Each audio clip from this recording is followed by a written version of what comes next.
Vierte Schaul. Die Schaul in 4 wär ne Grundschaul und bestünn man bloß ut ein Klassenraum für alle 8 Jahrgänge. Die Realschaul wär in Van Bossel und das Gymnasium in Basra.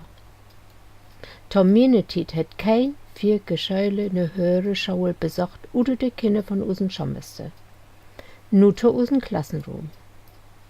Ganz für'n Seiten die Erstklässler natürlich ob niedrigere und schmalere Bänk als die 7- und 8-Klässler. Die Bänk und Pulte würden noch grad staffelt.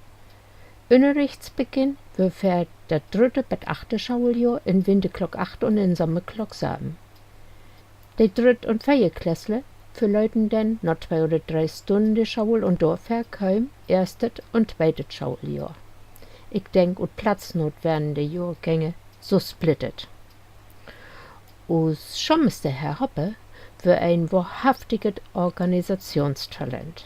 He teilt den Unterricht so in, dat he die Ober- oder Unterstufe ob'n Thema vorbereitet und in den nächsten Stunden muss denn diese Klasse stillarbeiten, entweder rechnen oder schreiben und was sonst noch. Wenn die Lütterin Schüler malen oder schreiben müssen, nehmen he mit der Oberstufe meinetwegen Erdkunde oder Geschichte der. Sechs Jahrgänge würden immer in den Klassenraum. Herr Hoppe behält stets den Überblick.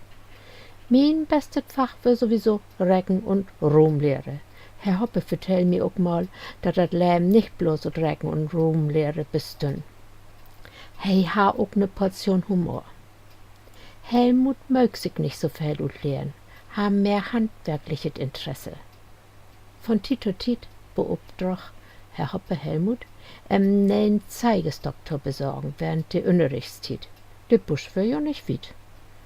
Helmut schnitt schöne Verzierungen auf den Stock und vertell uns denn. 4 Schnitte hat der Stock. Wenn Herr Hoppe damit aufs Pult haut, bricht dieser in mindestens 4 Teile. Wenn Herr Hoppe denn den Zeigestock in Empfang nimmt, freu ich he. Na Helmut, wie viel Schnitte hat denn dieser Stock? Wenn ich da hüte aber nachdenk, bewundere ich Herrn Hoppe.